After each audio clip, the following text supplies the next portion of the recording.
C'est Dieu qui a créé l'homme, et il a tout préparé pour faire face aux besoins de sa créature. La substance de l'homme dépend de Dieu, et il était dans la pensée de Dieu que tout procède de lui. La vie qu'il avait donnée à l'homme devant le nourrir de tout ce que Dieu lui accorderait.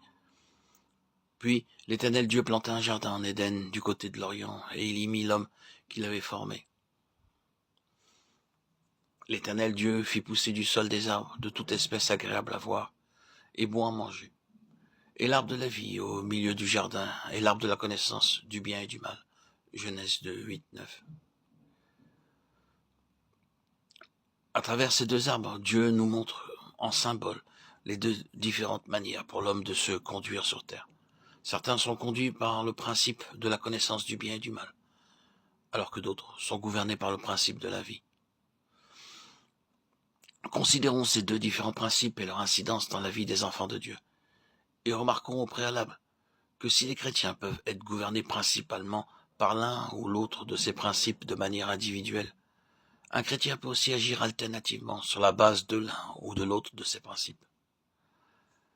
Si notre manière d'agir est contrôlée par le principe du bien et du mal, alors, quand nous devrons prendre une décision, nous nous demanderons, est-ce bien ou est-ce mal?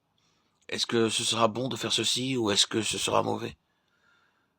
Beaucoup de croyants hésitent avant de faire certaines choses et se posent ces questions, tour à tour, dans une sorte de carrousel mental. Ils s'évertuent à faire ce qui est droit, ils veulent éviter de faire tout ce qui n'est pas bon. Ils veulent vivre une vie qu'ils considèrent comme étant la vie chrétienne par excellence. C'est pourquoi ils pèsent avec beaucoup de soin toutes leurs actions.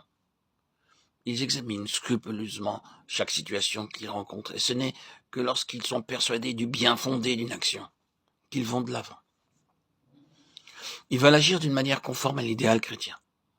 C'est ainsi qu'ils sont toujours attentifs à sélectionner ce qui est droit et ce qui ne l'est pas, et de ne faire que ce qu'ils considèrent comme étant bien. Mais la parole de Dieu déclare: « Mais tu ne mangeras pas de l'arbre de la connaissance du bien et du mal, car le jour où tu en mangeras, tu mourras. » Genèse 2, 17. Si nous agissons sur la base d'un prétendu standard élevé qui consiste à rejeter tout ce qui est mauvais pour ne choisir que ce qui est bon, alors ce n'est pas cela le christianisme. C'est seulement vivre sous la loi. C'est agir selon l'Ancien Testament et non pas selon le Nouveau. Si nous sommes conduits par ce principe, alors c'est là se conformer à une certaine morale religieuse.